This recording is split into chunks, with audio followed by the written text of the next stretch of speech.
Selamat pagi, siang, atau sore, Bapak dosen yang kami hormati.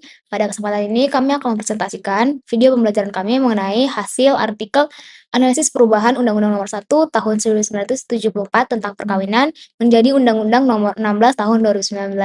Sebelumnya, perkenalkan saya Lelita Ardani, NPM 245115 dan rekan saya.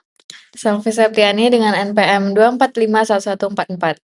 Topik ini kami pilih karena perubahan tersebut membawa peraturan penting dalam hukum perkawinan dan hak anak di Indonesia.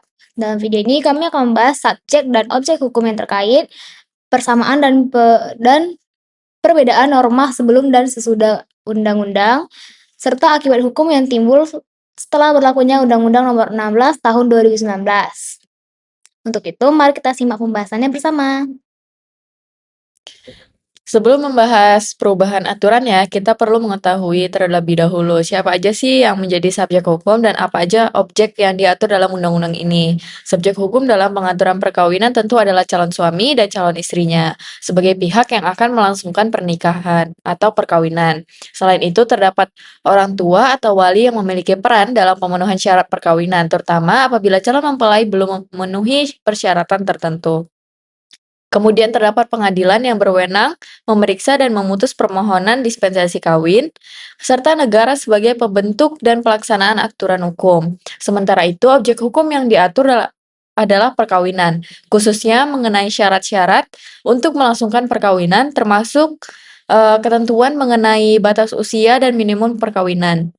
Oleh karena itu, ketika aturan mengenai usia perkawinan ini diubah, dampaknya tidak hanya dirasakan oleh calon mempelai, tetapi juga oleh keluarga, lembaga pengadilan, dan masyarakat luas.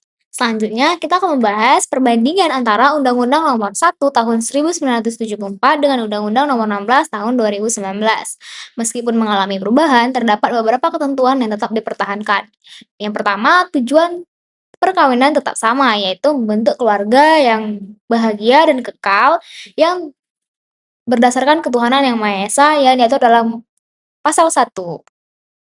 Selain itu, sahnya perkawinan juga tetap didasarkan pada hukum agama masing-masing agama dan setiap perkawinan tetap wajib dicatatkan sesuai dengan ketentuan peraturan perundang-undangan. Artinya, perubahan yang dilakukan tidak mengubah konsep dasar perkawinan dalam sistem hukum Indonesia. Selain perubahan mengenai batas usia minimum, ada juga perubahan mengenai prosedur dispensasi kawin. Sebelumnya, dispensasi dapat diberikan apabila terdapat penyimpangan terhadap batas usia yang ditentukan. Nah, tapi setelah perubahan undang-undang, dispensasi hanya dapat diberikan melalui putusan pengadilan dan harus didasarkan pada alasan yang sangat mendesak dengan mempertimbangkan kepentingan terbaik bagi anak. Artinya, mekanisme dispensasi menjadi lebih ketat dibandingkan peraturan sebelumnya. Lalu, apa yang melatar belakangi perubahan ini? Salah satu faktor yang paling berpengaruh adalah putusan Mahkamah Konstitusi nomor 22/PUU-15/2017. Dalam putusan tersebut, Mahkamah Konstitusi menilai bahwa perbedaan batas usia perkawinan antara laki-laki dan perempuan itu berpotensi menimbulkan perlakuan diskriminatif dan tidak sejalan dengan prinsip persamaan di hadapan hukum yang dijamin oleh Undang-Undang 1945. Selain itu, perkawinan usia anak juga dinilai memiliki berbagai dampak negatif, contohnya seperti meningkatnya resiko putus sekolah, masalah kesehatan reproduksi, serta rendahnya kesiapan ekonomi dan psikologis dalam membangun rumah tangga. Atas dasar pertimbangan tersebut, pemerintah dan DPR kemudian melakukan perubahan terhadap Undang-Undang Perkawinan melalui Undang-Undang Nomor 16 Tahun 2019. Setelah mengetahui apa saja perubahan pada normanya, selanjutnya kita akan membahas akibat hukum yang ditimbulkan dari perubahan tersebut. Pertama, adanya peningkatan perlindungan hukum terhadap anak-anak karena usia minimum perkawinan yang dinaikkan menjadi 19 baik laki-laki maupun perempuan. Dengan adanya batas usia yang lebih tinggi, peluang terjadinya perkawinan diharapkan dapat berkurang. Kedua, perubahan ini tuh memperkuat prinsip kesetaraan gender karena tidak ada lagi yang membedakan batas usia perkawinan antara laki-laki dan perempuan. Ketiga, anak memiliki kesempatan yang lebih besar untuk menyelesaikan pendidikan dan mempersiapkan diri sebelum memasuki kehidupan berumah tangga. Selain itu, peran pengadilan menjadi lebih penting karena setiap permohonan dispensasi harus melalui pemeriksaan yang mempertimbangkan kepentingan terbaik bagi anak. Meskipun demikian, perubahan undang-undang ini juga menghadapi tantangan dalam pelaksanaannya.